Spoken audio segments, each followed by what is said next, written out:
नमस्कार. ठरलं तर मग या मालिकेच्या येणाऱ्या भागामध्ये जबरदस्त असा ट्विस्ट येणार आहे. तर इथे अर्जुन खूप जास्त प्रयत्न करतोय प्रियाचा तळपाय बघण्याचा. तिच्या तळपायावरती तुळशीपत्राची खूण आहे की नाही ते अर्जुनला बघायचं असतं. अर्जुनला प्रियावरती आता संशय आलेला असतो की ही प्रतिमा आत्या आणि रविराज काकांची मुलगी नाही आहे, ही कुणीतरी खोटारडी मुलगी आहे.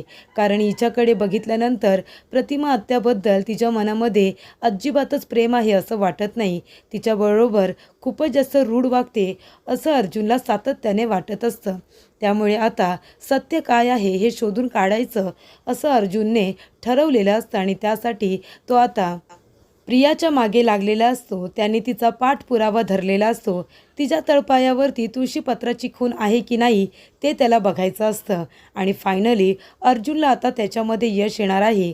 त्याला कळणार असतं की तिच्या तळपायावरती तुळशीपत्राची खूण नाही आहे आणि तो आता संपूर्ण कुटुंबासमोर, सुभेदार आणि किल्लेदार दोन्ही कुटुंबासमोर हे सत्य आणण्याचा प्रयत्न करतो आणि त्याच्यामध्ये त्याला यशसुद्धा येतं. तर इथे अर्जुनच्या प्लॅनमध्ये त्याला आता अजून एक मेंबर सामील झालेले असते. म्हणजे अर्जुनला चैतन्य मदत करतच असतो, पण इथे कुसुमताईसुद्धा आता अर्जुनला मदत करते आणि त्यामुळे आता लवकरच हे उघडकीस येतं की प्रिया ही एक खोटारडी मुलगी आहे. ती तन्वी नसून ती प्रिया मधुकरच आहे आणि खोटं बोलून ती किल्लेदार आणि सुभेदार यांच्या घरामध्ये घुसलेली असते. तर इथे अर्जुन आता प्रियाचं हे सत्य सगळ्यांसमोर कसं काय आणतो आणि कुसुमताईला आपल्या प्लॅनमध्ये कसं सामील करून घेतो हे सविस्तरपणे आपण आजच्या भागामध्ये बघूया. तर इथे अर्जुनला आता काही करून प्रियाचा तळपाय बघायचा असतो. तेव्हा अर्जुन चैतन्य आता एक प्लॅन करतात की आता आपल्याला जर प्रियाचा तळपाय बघायचा असेल तर आपल्याला काहीतरी युक्ती करावी लागेल. तेव्हा इथे आता घरामध्ये बाप्पाचं आगमन झालेलं असतं. सगळे लोक जेवण खावण झाल्यानंतर गप्पा मारत बसत असतात. तेव्हा अर्जुन आणि चैतन्य आता एक असा प्लॅन करतात की आता सगळेजण आपण रात्री जेवण झाल्यानंतर छान असं अंताक्षरी किंवा एखादा छान असा गेम खेळूया. आणि दोघेही आता असा खेळ शोधून काढतात ज्याच्यामध्ये आपल्याला प्रियाचा तळपाय बघता येईल असा कुठला तरी खेळ आपण खेळायला पाहिजे. तेव्हा इथे चैतन्य म्हणतो की अर्जुन, आपण इथे ट्रूथ की डेअर हा खेळ खेळूया. तेव्हा अर्जुन म्हणतो की ठीक आहे, त्याच्यामध्ये आपण प्रियाचा तळपाय नक्कीच बघू शकतो. तेव्हा इथे अर्जुन सगळ्यांना सांगतो की आज आपण एक गेम खेळणार आहोत, सगळेजण एकत्र आहोत तर मजा करूया. तेव्हा सगळेजण आता गेम खेळायला तयार होतात. तेव्हा चैतन्य म्हणतो, मी तुम्हाला या खेळाचे आता जे काही नियम आहेत ते समजावून सांगतो. तर इथे सगळेजण आता गोल राऊंडमध्ये बसतील.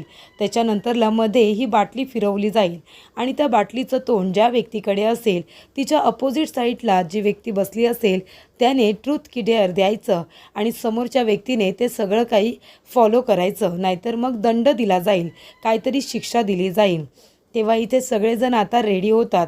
तेव्हा इथे आता प्रियाच्या बरोबर अपोजिटला अर्जुन जाऊन बसतो आणि प्रियाच्या बाजूला चैतन्य बसतो. कारण त्यांना बघायचं असतं की प्रियाचा पाय त्याच्यावरती तळपायावरती तुळशीपत्राची खूण आहे की नाही. त्यावरून सिद्ध होणार असतं की ही तन्वी आहे की कोणीतरी खोटारडी मुलगी. तेव्हा इथे सगळेजण आता खेळत असतात. एक एक राऊंड होत असतो.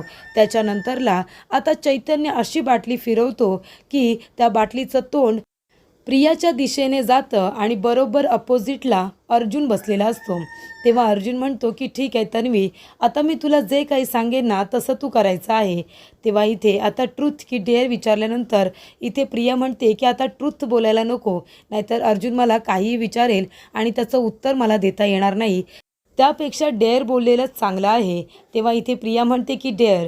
तेव्हा अर्जुन म्हणतो ठीक आहे, मी जसं जसं सांगेन तसं तुला फॉलो करायचं आहे. तेव्हा इथे अर्जुन आता डोक्यावरती हात घेतो. त्याच्यानंतर आपल्या पायावरती उजव्या पायाचा तळपाय ठेवतो. तेव्हा इथे आता उजवा पाय उचलल्यानंतर आता प्रियाच्या बाजूला बरोबर चैतन्य बसलेला असतो. प्रियाने उजवा पाय वरती केल्यानंतर चैतन्य तिचा तळपाय बघतो. तेव्हा त्याला तिच्या पायावरती तुळशीपत्राची खूण दिसत नाही. तेव्हा इथे चैतन्याला खूप मोठा धक्का बसतो आणि अर्जुनलासुद्धा. तेव्हा इथे आता गेम पुढे पुढे गेल्यानंतर आता गेम हा स्टॉप केला जातो. अर्जुनला फक्त प्रियाचा तळपाय बघायचा असतो, त्यामुळे हा गेमचा घाट घातलेला असतो. आता गेम इथे संपल्यानंतर अर्जुन म्हणतो की ठीक आहे, आता उद्या सकाळी आपल्याला आरतीला उठायचं आहे, त्याच्यामुळे आता आपण गेम इथेच थांबूया. सगळेजण आपापल्या रूममध्ये जातात तेव्हा अर्जुन म्हणतो, चैतन्य काय बघितलंस तू? प्रियाच्या उजव्या तळपायावरती तुळशीपत्राची खूण आहे का? तेव्हा चैतन्य म्हणतो नाही. तेव्हा अर्जुन म्हणतो, तिच्या डाव्या पायावरती सुद्धा कुठलीही खूण नाही आहे. याचा अर्थ प्रिया कुणीतरी खोटारडी मुलगी आहे, ती तन्वी नाहीच आहे, हे सिद्ध झालेलं आहे. तेव्हा चैतन्य म्हणतो की अगदी बरोबर, आता हे सत्य आपल्याला कळलं आहे. पण हे सत्य आपण सुभेदार आणि किल्लेदार कुटुंबाला कसं काय सांगणार आहोत? कसं काय त्यांना आपण पटवून द्यायचं की तिचा पाय बघा म्हणून? नाहीतर ती काही खोटंसुद्धा बोलू शकते. तेव्हा अर्जुन म्हणतो की आता आपल्याला कळलं आहे ना की तिच्या तळपायावरती खून नाही आहे, तर आता आपल्याला यातून मार्गसुद्धा काढावा लागेल की आपण हे सत्य सर्व लोकांना कसं काय सांगायचं. त्यानंतर इथे अर्जुन म्हणतो की आपण एक काम करू शकतो. आता सायलीची मैत्रीण कोण आहे जवळची? कुसुमताई. कुसुमताई त्यांच्यामध्ये थोडी मोठी आहे. तिला या दोघींनासुद्धा लहानपणी कशी होत्या हे सगळं काही कदाचित माहिती असेल. तेव्हा इथे आपण कुसुमताईकडे जाऊया. कुसुमताईला बरोबर माहिती आहे की लहानपणापासून प्रिया कशी आहे ते. तेव्हा आपण आता तिथे जाऊया. तेव्हा चैतन्य म्हणतो ठीक आहे, पण तू विचारणार काय आहेस? तेव्हा अर्जुन आणि चैतन्य दोघंजणं आता कुसुमताईला भेटायला जातात. तेव्हा कुसुमताईला अर्जुन म्हणत असतो की कुसुमताई, मला तुमची मदत हवी आहे, कारण तुम्हाला एक महत्त्वाची गोष्ट सांगायची आहे. तेव्हा इथे घडलेला प्रकार आता कुसुमताईला विश्वासात घेऊन अर्जुनने सांगितलेला असतो. अर्जुन म्हणतो की कुसुमताई, मला संशय आहे की प्रिया मधुकर ही तन्वी किल्लेदार नाही आहे, म्हणजे ती कुणीतरी खोटारडी मुलगी आहे. कारण आमच्या घरामध्ये सगळेजण म्हणतात की म्हणजे लहानपणीची तन्वी ही प्रिया वाटतच नाही. प्रियाच्या जागी सायली ही खरी तन्वी वाटते, असं सुद्धा काहींना वाटत असतं. तर जेव्हा सिनियरने प्रियाला तन्वी म्हणून स्वीकारलं ना, तेव्हा तिच्या तळपायावरची तुळशीपत्राची खूण बघितली होती आणि त्याच्यामुळे त्याला विश्वास बसला होता. तेव्हा आता कुसुमताई, तुम्ही आम्हाला सांगा की लहानपणापासून तुम्ही प्रियाला बघता ना? तेव्हा इथे कुसुमताई म्हणते, हो, त्या दोन्ही मुली आश्रमामध्ये होत्या, त्याच्यानंतरला मी तिथे गेले होते. मी लहानपणापासून त्या दोन्ही मुलींना बघितलेलं आहे. म्हणजे सायली तर मला मोठी बहीण मानते, प्रिया मला कुणीच मानत नाही. पण प्रिया लहानपणापासूनच खूपच जास्त आगाऊ होती आणि आतासुद्धा ती कपटी आणि आगाऊच आहे. तेव्हा आता कुसुमताई म्हणते, मी तुमची काय मदत करू या सगळ्यामध्ये? प्रिया ही एक नंबरची खोटारडी मुलगी आहे हे मला आधीपासूनच माहिती होतं. पैशासाठी ही वाटेल ते करू शकते, पण लोकांच्या भावनांशी सुद्धा ती आता खेळायला लागले. म्हणजे तिला बरोबर माहिती आहे की रविराज सर, प्रतिमाताई, तुमचं सगळं कुटुंब हे किती मानतात तन्वीला, आणि ती त्या मुलीचा इथे फायदा करून घेते स्वतःच्या स्वार्थासाठी आणि तुमच्या सर्वांच्या भावनांबरोबर खेळते. हे खूपच जास्त चुकीचं वागते प्रिया. पण ती जर खोटं बोलत असेल आणि जर ती खरोखर तन्वी किल्लेदार नसेल तर तिला चांगली शिक्षा द्या, असं कुसुमताई म्हणत असते. तेव्हा अर्जुन म्हणतो, तुम्हाला आता एकच करायचं आहे. आज संध्याकाळी तुम्ही घरी या आणि सायली आणि प्रियाच्या लहानपणीच्या आपण आठवणी काढू. तेव्हा तुम्ही तिथे प्रियाच्या काही आठवणी आम्हाला सांगा आणि त्यातल्या त्यात मला जे काही बोलायचं आहे आणि जे काही काम करायचं आहे ते मी करेन. तेव्हा कुसुमताई म्हणते ठीक आहे. तर इथे आता ठरल्याप्रमाणे कुसुमताई संध्याकाळी सायलीला भेटायला आलेली असते. ते निमित्त करून ती सुभेदारांच्या घरी येते. तर इथे सायलीला भेटण्याच्या निमित्ताने आल्यानंतर आता अर्जुन तिला डोळा मिचकवतो आणि प्रतिमा आत्याचा आणि तिथे तन्वीचा जो फोटो लागलेला असतो तो आता कुसुमताई बघते आणि कुसुमताईला खूप मोठा धक्का बसतो. कारण इथे कुसुमताई जरी नाटक करायला आली असेल तरीसुद्धा फोटो बघितल्यानंतर आता कुसुमताई हळूहळू त्या फोटोच्या जवळ जातात आणि म्हणत असतात की ह्या प्रतिमाताई आहेत आणि ही कोण आहे?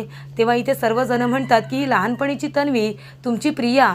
तेव्हा कुसुमताई म्हणत असते की नाही, पण लहानपणी प्रिया अशी अजिबात दिसत नव्हती. प्रियाचा चेहरा तर एकदमच वेगळा होता. तेव्हा सगळ्यांना खूप धक्का बसतो. तेव्हा कुसुमताई म्हणते, मी त्या मुलींना अगदी लहानपणापासून ओळखते, त्याच्यामुळे मी त्यांना बघितलं आहे लहानाचं मोठा होताना. कधीच प्रिया अशी दिसत नव्हती. तिचा चेहरा खूपच वेगळा होता आणि अशा चेहऱ्याची मुलगी तर आमची सायली होती.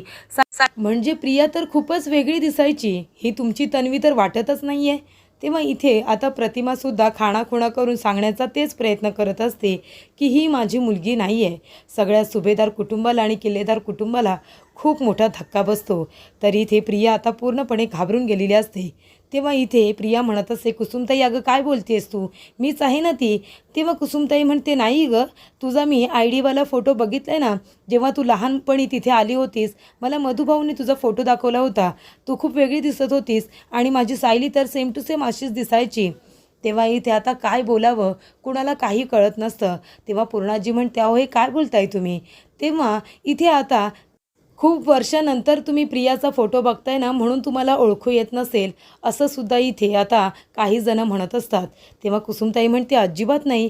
तुमच्या लहानपणीच्या तन्वीच्या काही मला खुणा सांगता का, असं प्रतिमा आता विचारते. तेव्हा अर्जुन म्हणतो, नाही, जेव्हा प्रिया आली होती ना, तेव्हा तिने सिनियरला खूप पुरावे दाखवले. त्याच्यामध्ये तिने लॉकेट दाखवला, एक बाई घेऊन आली होती सोबत आणि तिच्या पायावरती आहे ना, उजव्या पायाच्या तळपायावरती एक तुळशीपत्राची जी खूण आहे ना, ती बघितल्यानंतर सिनियरला पूर्णपणे खात्री पटली की ही त्याची मुलगी तन्वीच आहे. हो की नाही पूर्णा आई? तेव्हा इथे पूर्णाजीसुद्धा म्हणते, अगदी बरोबर. म्हणजे ती खूण आहे ना, ती कुणाच्याच पायावरती नसते. म्हणजे खूप थोडकी लोकं असतात ज्यांच्या पायावरती ती खूण असते. म्हणजे ते अगदी रुक्माईचं रूप असतं असे सगळेजण म्हणतात. आणि ती खूण लहानपणापासून अगदी जन्मखूण म्हणजे ती आमच्या तन्वीच्या पायावरती आहे. आणि ती बघितल्यानंतरच रविराजांनी तिला मुलगी म्हणून स्वीकारलं ना, तिचा स्वीकार केला. तेव्हा इथे कुसुमताई म्हणते, हो का, प्रियाच्या पायावरती तशी तुळशीपत्राची खूण नाहीच आहे. तेव्हा सायली म्हणते, मी सुद्धा सांगितलं होतं की प्रियाच्या पायावरती अशी कुठलीच तुळशीपत्राची खूण नाही आहे, उलट माझ्या पायावरती आहे, असं सुद्धा सायली म्हणते. तेव्हा कुसुमताई म्हणते, सायली तुझा पाय दाखव का सगळ्यांना. तेव्हा सायली आपला उजवा तळपाय सगळ्यांना दाखवते. सगळेजण पूर्णपणे भारावून जातात, कारण तुळशीपत्राची खूण ही जन्मखूण सायलीच्याच पायावरती आहे हे आता सगळ्यांना कळलेलं असतं. आणि आता प्रियाला तिचा पाय दाखवायला सांगितला जातो. तेव्हा इथे आता प्रियाच्या पायावरती कुठलीही तुळशीपत्राची खूण नाही आहे असं कुसुमताईने सांगितलेलं असतं, पण त्यावेळेला तिच्यासुद्धा पायावरती तुळशीपत्राची खूण असते. तेव्हा कुसुमताई म्हणते, पण लहानपणी तर हिच्या पायावरती कुठलीही खूण नव्हती, मग अचानक ही कुठून आली. तेव्हा कुसुमताई म्हणते, प्रिया, अगं ही खूण कुठून काढलीस गं तू, कुठल्या रंगाने तर काढलेली नाही आहेस ना. तेव्हा प्रिया खूप घाबरते आणि कुसुमताई आता एक कापड घेते, त्याला पाणी लावते आणि प्रियाचा तळपाय पूर्णपणे पुसून काढते आणि म्हणत असते की बघितलं तुम्ही, प्रियाच्या पायावरती कुठलीही तुळशीपत्राची खूण नाही आहे, ती एक नंबरची नाटकी मुलगी आहे, याचा अर्थ ही तुमची तन्वीच नाही आहे.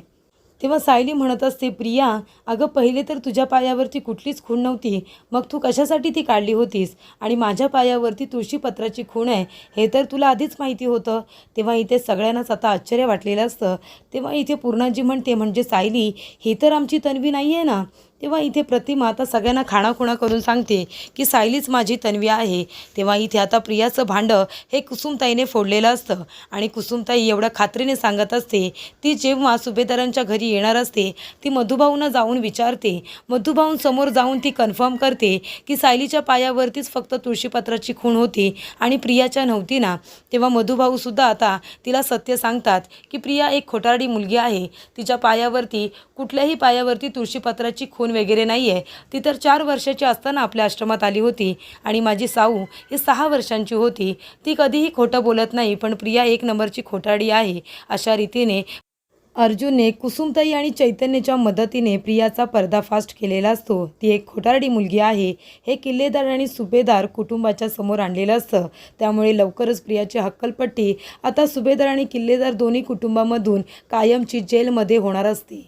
ते बघणं आता खूपच जास्त रंजकदार होणार आहे. सिरियलच्या डेली अपडेटसाठी तुम्ही आमच्या चॅनलला नक्की सबस्क्राईब करा. धन्यवाद.